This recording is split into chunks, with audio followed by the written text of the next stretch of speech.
You know, everybody talks about niching down, niche down, niche down, and it is extremely important. You should niche down. But when do you niche up? When do you realize, okay, we dominated this niche just like we were told we were supposed to? When is it the right time to go into adjacent niches and to get into other markets? That's something that a lot of people never talk about and never understand. Fortunately, Ryan and Drew are here from Zenylitic. They come in and share their journey of how they niched down, what they did to do it, and how they made it successful. And then when they realized it was right to niche up and start getting some other business from other industries. It was really interesting. I think you're going to get a lot out of it.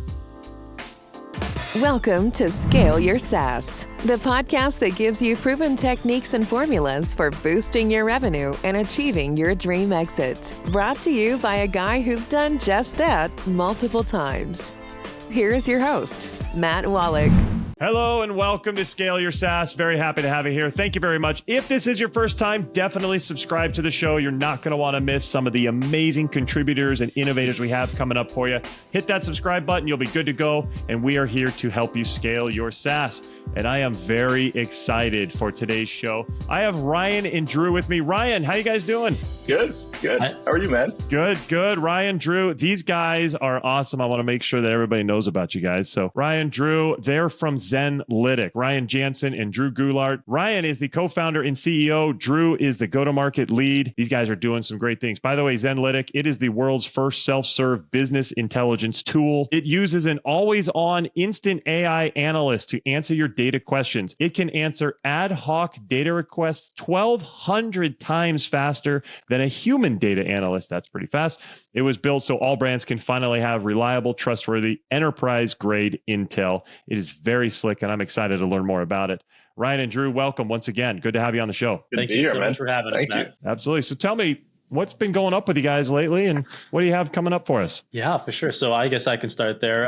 So Zenylitic has been hopping.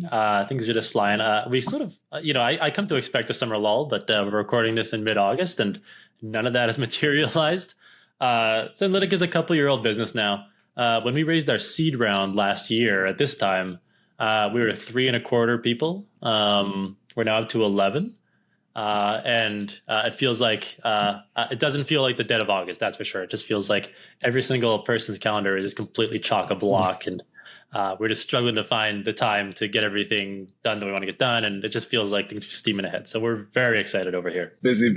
Yeah. Love it. So that shift from 3.25 people, by the way, a quarter person, that's got to be an interesting story, but no, I'm just kidding. 3.25 people to 11. How was that shift? I mean, obviously your role probably changes. You go from wearing a ton of hats to a few fewer hats, I should say. Tell me how your role has changed in that time. Yeah, absolutely. So it's hard. It's actually hard to do this, So like, by my nature, I am an IC, I like to build stuff. I like to go hands on keyboard. I built the front end for Zenylitic myself until the engineers told me I couldn't write any more code because I'm terrible at it. So I like to do that stuff. And there's all this literature in startups about making that transition from IC to spending more of your time sort of managing and coordinating. The literature is correct. And this is a mistake that I've made and I continue to make. The literature says, try to delegate as quickly and as frequently as possible. And you don't realize how quick that happens. Even when you're a 3.25 person team, you need to start doing things like that. And even though we're not a large organization by any means, it still feels like I've had to really put a tremendous amount of trust in the team. I'd say this actually dovetails, it goes hand in hand with actually hiring practices. And our philosophy at Zenylitic has always been to be a bit leaner and smaller by design, I guess, and just focus on hiring really, really great people. That's a strategy. So there's a cost to that, right? And there's an old adage where if the opposite of something is silly, it's not a strategy. It's just the best practice, right? So like if good customer service is not a strategy because bad customer service is just dumb. So it's, that's not a strategy. Yeah. Actually, having a smaller team is a strategy because it means you have to spend a lot more time getting to know people before they join the team, hiring. You have to be a lot more particular with people who you bring on. And you put a lot more work in the hiring side, but that pays dividends down the road. And that's where I'm starting to feel those dividends now is like that making that transition to letting other people, just take the reins and take the lead and run with stuff because everyone at Zenylitic is just so freaking awesome.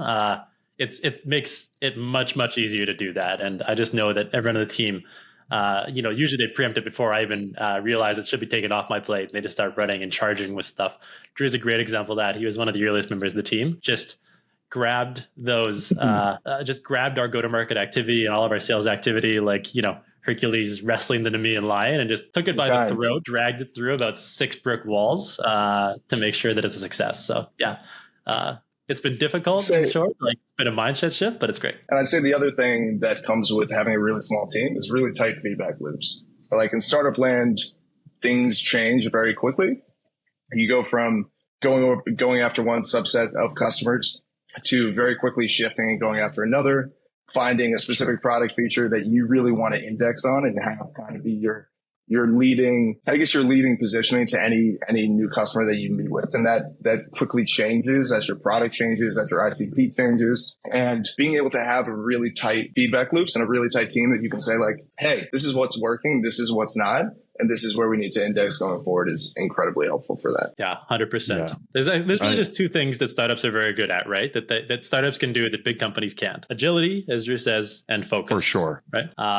Those 2 things together are like, it's funny because, having a big giant team is a bit of a vanity metric. I think people want to, be in command of that many resources and things like that. But that's really at direct odds with both of those things, right? Focus and agility come from compact, high performing teams that can, iterate and work together very effectively. I totally agree. And I think a lot of startup leaders totally forget that. And they look at these big companies and their big budgets and their big teams, and they get really scared about how are we going to compete against that. But they don't think about the advantages that they have that are just inherent in being a startup. And it's something that I've noticed with my companies as well. And even it's kind of crazy to see the evolution that we've gone through, where we had that agility, we had that focus, and we were just completely outmaneuvering the big dogs. And all of a sudden we got to be so big because of all of that.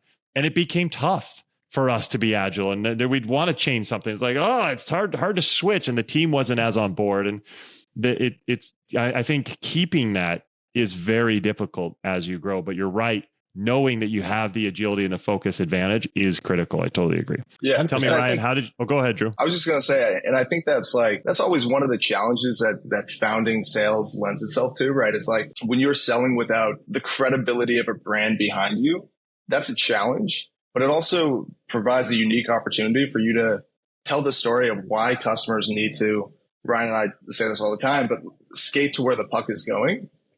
And I think the way you can do that is by being incredibly tuned in, but being able to have really, really tight kind of tune in on, hey, this is, the companies that we compete with. These are their weaknesses. These are what their customers are struggling with on a day-to-day basis. And this is where we can come in and say like, hey, this is how we can be your saving grace in this area. This is a small problem we can solve to start that can eventually allow us to be, big partners and have a big relationship in the future. Yeah, I agree. I think it's so fast, so awesome. And I love that you used a hockey reference. Thank you for that. I'm a hockey player, so I appreciated that. But tell me, how did Zenylitic come to be? What's the founding story? Yeah, well, the founding story. I mean, first, by the way, glad to hear a hockey player. I'm from Edmonton, and that's a Wayne Gretzky quote. So we get a lot of Wayne Gretzky quotes. I might try. Well, it'll probably be our last Wayne Gretzky quote this conversation. His most famous. You miss 100% of the shots you don't take. That's used everywhere in business. Yeah, 100%. There you go. There we go. That's what we're waiting for. So how did Zenylitic come to be? So Zenylitic came to be when the other co-founder of Zenylitic, Paul, and I met at grad school. We were doing master's degrees in data science. And we actually sort of partway through the master's program, we decided we were going to start a data science consultancy. And we did that very effectively. We worked with dozens of companies of all shapes and sizes, and there's really a couple of big reasons for it. It was with the intention of actually going and building a product business ultimately. So we were always looking for the challenges, and that gave us a chance to really live the lives of our sort of end users that would ultimately use Zenylitic. A big part of that consultancy was setting up BI tools, and the same thing happened over and over and over again in companies of all shapes and sizes. It doesn't matter if it was a startup or a huge company. The pattern was that if you were a technical user, so if you're a big nerd like me or Paul, and you're good at SQL and Python, you have an incredible amount of power in using these cloud data warehouses and the amount of data that's available now, right? The other old quote, probably more so than Gretzky, is like 90% of the world's data has been made in the last 18 months. And that continues to be true on a rolling basis because it just keeps going like this. Crazy. Yeah. So and that data it's incredibly valuable. And, as consultants, I remember just being blown away how quickly you can go from complete outsider to being the most well-informed person in the room after just a couple of hours of sort of playing with the company's data, getting a sense for the shape of it, and just testing hypotheses and just kind of poking around using SQL or Python. It's very, very powerful if you can do it. But the problem is the vast majority of people can't, right? So 8% of people don't know SQL, and they probably should never learn SQL because it's really not worth their time, but they still need to get access to those insights. BI tools have claimed to be self-serve for a long, long time. In our experience in that data science consulting work, what that meant was that the end users could access kind of a static dashboard, but not much else. So, they'd see their sales were down, or they'd see an interesting sort of the start of an interesting thought, and they'd want to dig deeper into it. But because the tools, quickly you'd see SQL windows popping up or whatever, they didn't have the skill to actually manipulate the tools or the training. So they'd ask the data team, right? And they make a quick data pull. These quick data pulls are never quick. They'd email someone like me and they'd be like, all right, wait, can we have this one? And can you slice it up by these dimensions? And wait, let's just look it over these time periods and compare this to the same time last year, and then have a bunch of ideas. And I'd go and, answer those questions basically. Every time you ask a question, it's like a day to respond, right? They'll open a cherry ticket or send an email, at least. The number is, in our experience, about one data person for every 60 team members. So that person is meeting the needs of 60 people. That is not good for, throughput or quality. They're just struggling to keep their heads above water. As a result, the end users, feel like they're at the bottom of the pile. When they want it daily instead of weekly, they go back to the bottom of the pile. It's just a friction-laden process for everybody. The average question probably costs $1,000 in analyst time. The scariest part is that because these questions are so hard to answer, the vast majority of them just go unasked, right? So the end user will say, our sales are down. I bet, I have some ideas why that could be. I'd like to have data on this, but instead I'm just going to go with my opinion because I can't get the data pulled done in time. There's a saying, opinions abhor a vacuum. So if you don't have enough data to fill that vacuum, people are just going to go with the hippo, right? The highest paid person's opinion. And even though the data exists, there's a wealth of performance data on this organization and everything that could help them do their jobs better. They don't have access to it because the pipe is too narrow. And that just came up over and over again as we deployed various different tools. And we kept looking, we were hoping to find one, and we were struggling to find a tool that could actually satisfy that self-serve. So we set out to build it. And we said, okay, we're going to build the world's first self-serve BI tool. Interestingly enough, when we built that self-serve BI tool, when we started that journey, it turns out it was not technically possible. The obvious question for this is okay, why have BI tools, they've been trying to do this for 25 years. Why have they failed? And why haven't they done it till now? And this is, there's a good reason, is because we didn't have the underlying technical foundations. We had a bunch of that built out, and we were getting sort of closer to it when the real unlock happened that ultimately enabled us to build a better self-serve tool. I think you know where I'm going with this, which is late 2022, early 2023. The LLM revolution happened. Things kind of got turned upside down, right? And that was a huge unlock for us. We had always had some language capabilities in the tool. When we met at data science school there, we were studying LLMs. That was the year that Attention is All You Need came out, which is the research paper that laid the foundations for what would ultimately become, ChatGPT. So that's the architecture for that. Cool. And we'd worked with, that paper all the way through to modern tools. Before those LLMs existed, we had the great grandparents of ChatGPT inside Zenylitic. But once the LLM started getting much, much better, it was kind of a watershed moment for us. I mean, first, the performance goes way up. But the neatest part is that it actually let us go from search to chat, which is an important distinction. Instead of asking one question, it's like you're chatting with that data analyst. And, our goal is to pass a Turing test. But the reason that's important is because when you're making these requests to the data team, they never get resolved in a single question, right? You email something and they have to refine something, they have to change something, they go back and fix, they iterate, they drill in here, they clarify here. It's a conversation, and you can't really get that with a single window. So that happened at the start of the year. We quickly became the tool we are today, which is this self-serve BI tool with a native chatbot. And that was the second big sort of aha moment for us that let us really, really improve the tool. And people really started getting excited at that point. We'll be right back. Scale Your SaaS is supported by ToroWave.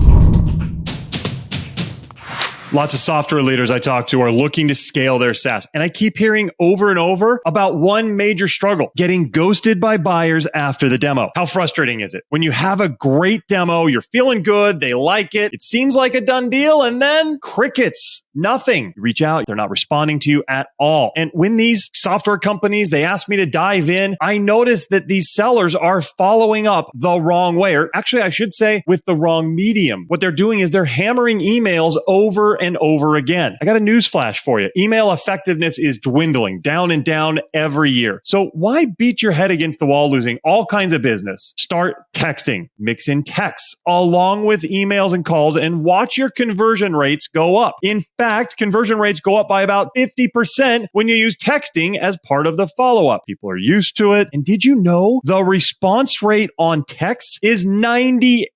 98%. So why throw emails into a black hole knowing that they're never going to get returned? Text buyers and get results. But don't use your own phone. All kinds of security and compliance issues if you do. Also, none of that data is with your company. That's not good. Instead, use this system, ToroWave. ToroWave is designed for sales. It makes texting with buyers super simple and fast, and it helps drive more deals. Deals that you've been losing until now. For being a listener, you get 50% off your first month of using ToroWave. 50% off. Just go to torowave.com/scale. That's TOROWAVE.com/scale. Get signed up and start winning more deals, like Tracy, who closed $170,000 in 3 days after starting. Again, go to torowave.com/scale. Catch up and win by texting with ToroWave. And we're back. So I want to ask you, and maybe this is for Drew. So how did you, in the early days, how were you able to get the product out there in people's hands if it didn't have that amazingness of the AI just yet? Like, how were you convincing people that they still needed this, and how could it help them? Yeah, so it was still always self-serve, right? Like it was always, hey, here we have a tool that allows you to access your data in a far more efficient, easy way than you previously could with other legacy BI tools, right? Like, so the pitch was kind of the same. The product just didn't allow us to solve that problem to the same degree we now can, right? Like, and I think that problem, and what excites me about kind of what we're building is like, and I say this all the time, but there's a lot of AI and LLM tooling right now that is just a shiny new toy, right? It's exciting, it's cool, it's a new kid on the block, but it doesn't solve a real business problem that every company is intimately aware of. And what is so good about what Zenylitic does is it solves a problem that every company knows. And what Ryan was alluding to, the way I summarize what he just said is that 75% or data teams spend up to 75% of their time answering ad hoc data questions, right? Because their business users can't get the data that they need on their own. Conversely, business teams wait days at the end of some queue for the insights that they need to get back to them. What Zenylitic does, and what we've seen with our clients, is that, they go from days waiting to seconds waiting with Zoe, and data teams save up to 95% of the time, or they reduce the amount of ad hoc requests that they previously had by up to 95%. And so that is bridging a significant gap and allowing a data-driven culture where companies can really actually make data-driven decisions and make impactful growth plays off insights rather than instincts. And I think that was always the play. Our tooling just got, thankfully, a lot better. And I mean, now it's unbelievable. Yeah, I think cool. To Drew's point, like it was still better. We moved the needle enough to be interesting even before the revolution. Instead of being 1,200 times faster, we were 50% faster or something like that. So it wasn't the revolutionary tool it is now, but it was still good enough. The other actually really important thing, which I think, Drew, I'm sure you have some thoughts on too, is at that point in time, we were really focused on a penetration segment. And there's lots of discussions to be had around that. But, at that point in time, we were exclusively focused on selling the tool to commerce and D2C brands. We've since sort of, broadened that out, and we work sort of horizontally across verticals. So, some of our leading verticals now are, what do we have? Consumer tech, health tech, financial services, SaaS, and commerce, I'd say, are the big heads of the business. But at the time, we only sold to commerce brands. Now, interestingly enough, the tool was still capable of doing any. There's no additional product work required. We built it to be a horizontally scalable tool, but we threw everything. All the effort we put into it was strictly from a sales and marketing perspective, was strictly for commerce and D2C. And we did that so we could deeply learn the needs of these commerce brands. We know that everyone had the same problem with, Shopify data. If someone bought something on Shopify and then they returned it to a brick and mortar store, that would count as a negative net revenue for the brick and mortar store and a positive for the online channel. And everybody hated that. And then, we learned all the foibles with the sort of leading storefront data models. We learned all of the problems they have. And every single one of these brands thinks, a lot about, so they all did the same journey where it's like, okay, we focused on acquisition excellence, and now we've gotten all the juice out of that. And it's time to focus on how do we maximize LTV. And, the problems of those brands are pretty consistent, and becoming experts in that helped us stand out from other BI tools. So if someone is considering a BI tool and they look at Tableau or Looker, one of our competitors, and they look at Zenylitic, the tool that's built for commerce brands, and they say, wait a minute, we're a commerce brand. That's just, that's something that's very hard for the big incumbents to replicate. And that was very effective for us. It's something I preach to my clients. Like, if you're competing against the big guys, find that niche, that market that you can learn about, or at least about already. And they will realize that you are specifically for them, and you get them, and they'll love you. Yeah. 100%. Totally agree. Nathan Barry of ConvertKit writes about this extensively. He's a great writer, but he talks about your niche is too big, is basically his lesson. It's like, how big is your niche? Okay, whatever it is, it's too big. And he niched down to like a specific, very, very tight age band with a certain type of creator. And you can get down to a very, very tiny subset and just try and dominate that first. I think it's a common approach in startups because it's very effective. And and I think honestly that's something. When I was speaking in the beginning about tight feedback loops, when we niched down into the D2C community, we were wrong. Like, we hadn't tested the data, or we hadn't tested that sales process at scale exclusively targeted towards the D2C community. And we thought, like, hey, there's this big group of customers that have significant amount of data and poor systems internally to make sense of that data to drive better decisions on ad spend, on product initiatives. And for us, it's like we sell a tool that enables non-technical people and non-technical teams to get value out of that data. And I think one of the things that was really effective is we kind of ran with that play for, I don't know, I'd say like 4 or 5 months, and really did harp down on the D2C community, and being able to speak their language was incredibly helpful. But what we found is that there were actually other markets and other industries that we just kind of started working with through inbound and through introductions that we had. And like, we started all of a sudden seeing that our product actually might work much better with different sort of teams than we previously were targeting. And I think that's a sort of tight feedback loop, that being able to see that and say like, okay, cool, we're young, we can maneuver, we can like now transition and focus our ICP a little differently, focus our outbound a little differently, change who we target our content to, and just do that was really helpful. And I think since we've made that switch,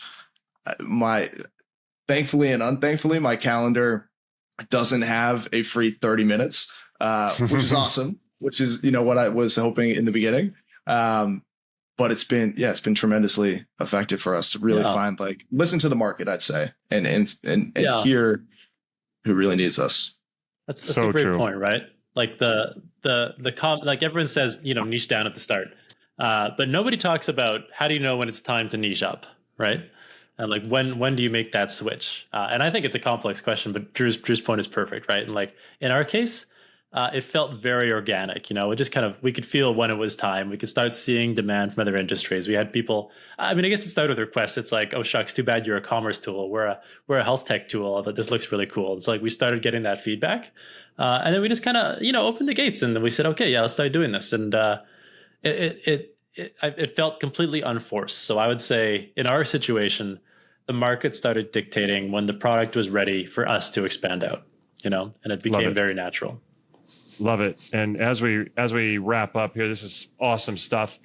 Others who are starting their company and wanting to get out there and grow and hit a market, what advice would you have for these new software leaders, software founders who are getting started as they start to figure out how they're going to get to success like you guys have gotten? Want me to go first, Drew, or you want to go first? Yeah. So, well, I have many things to think about here, but the first thing that comes to mind, actually, I think about how a lot of the businesses right now that are being started are AI-powered businesses, right? Rightfully so. I firmly believe this is the latest platform shift. These opportunities only happen once every decade. It takes about 10 years since mobile was the last one, and before that was probably the internet. This is a 10-year cycle, and these are times when careers and opportunities and successes are made, right? So like just after everything changes is the right time to be building in this area. So I think being an AI-powered business is a great idea. I think because there's so many businesses doing that right now, one of the common questions or one of the common issues that come to the forefront is, my advice would be, you need to focus on solving a problem first. And I think a lot of businesses right now are like, oh yeah, we're X with AI and we use AI for this. And they're focusing on the capabilities of the tech instead of focusing on, what problem that you're trying to solve and how you're doing it in a better way than anyone else has previously. There's lots of opportunities to do that right now because of this platform shift. But people also tend to lose sight of it because all of the new technology that's happening is so cool and so sexy that almost speaks louder than the problems. So I would just say, top advice, whether you're operating, whether you're fundraising, whether you're investing, stay focused on the problem and the solution. Makes sense. Yeah. And I'd say to your point as well, like someone reached out to me with this new tool. It was like Zoom Info, but large language model enabled, right? And I don't need large language models to augment the way I search for contacts in a database like Zoom Info. It's not a challenge. It's not technically difficult for me. It's not that time consuming. And so for me, it's like trying to just implement or infuse large language models to solve a problem that's not really a problem yet is going to lead you to spend a lot of time building something that's never going to really get adopted. So I think that goes back to, I was going to say on that point, Drew, I think that goes back to what you guys talked about earlier, is get to know your customer, have those conversations, and they would have known that that's not a problem. Instead of seeing a cool new piece of tech and say, hey, let's just throw this out there and see what happens, they went the wrong way. Yeah, exactly. And you have to kind of have this, I think, this bias for action, right? Like the only way you can get data back that tells you whether or not you are moving in the right direction from a product or go-to-market perspective is by throwing stuff against a wall and seeing what sticks. And I think like once, I don't know, for any new founder or founding salesperson that's coming in and trying to build a motion on their own, I think the most important thing is like come up with a hypothesis. It's not going to be perfect, but like then throw it against the wall, see what works, take the good, leave the bad, and iterate. And like these are the sort of like build, measure, learn feedback loops that help you just like, move quickly, but smartly. Yeah. Love it. I love you say that, Drew. I feel like I'm like the old school guy now. There's a lot of like, Elon Musk like fans out there. I don't think he's fine, but like I'm at my heart a Steve Jobs fanboy. And like, so I come from that like original era of tech, and the defining book of that era in terms of startup literature is Eric Ries, The Lean Startup. Fantastic book. And I feel like it's kind of like people have kind of forgotten how good of a book that is. And if people haven't read that, I'd highly recommend it. It focuses on that build, measure, learn cycle. It articulates all sorts of interesting ideas. I remember one thing that I really took away from that is that a startup, you shouldn't measure your runway in dollars or even months. You should measure your runway in the number of experiments you can conduct, right? And like startups are essentially a surface area for learning, collecting that feedback. Just asking people. I can guarantee that even if you stay focused on the problem, it's gonna end up being a different problem than you think it is. So asking those customers is number one. Makes sense. I love it. Well, guys, this has been great. Ryan, Drew, I really appreciate it. How can the audience learn more about what you guys are doing at Zenylitic? Yeah, I think visit our website, zenylitic.com. We'd love to chat. I mean, I'd say, we're working with a lot of companies that are just trying to get more value out of their data, find ways to streamline insights, and reduce the load on an already overrun data team. If you find yourself in that position, feel free to reach out because we always are down to chat, hang, riff on data stuff. And we're kind of running this free 30-day trial right now. So if it is interesting and you want to hop on and test it out with your data, that's something we are supporting.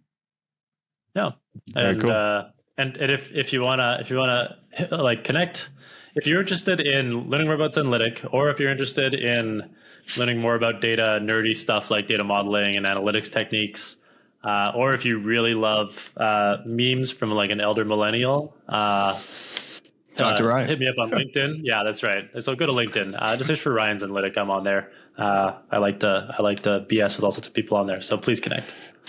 Awesome. I love that term, elder millennial. That's amazing. No, we'll put all that stuff and links and such into the notes, so anybody who's listening, you'll be able to see that. But Ryan, Drew, thank you guys so much for coming on the show. I appreciate it. Thanks, Matt. For sure. Thanks for having us. Good chat. Absolutely. I enjoyed it. And everybody else out there, thanks for watching. Thanks for listening. Really appreciate you being here. Again, make sure you're subscribed. You don't want to miss any of the cool creators and innovators we have coming up, helping you understand how to scale your SaaS.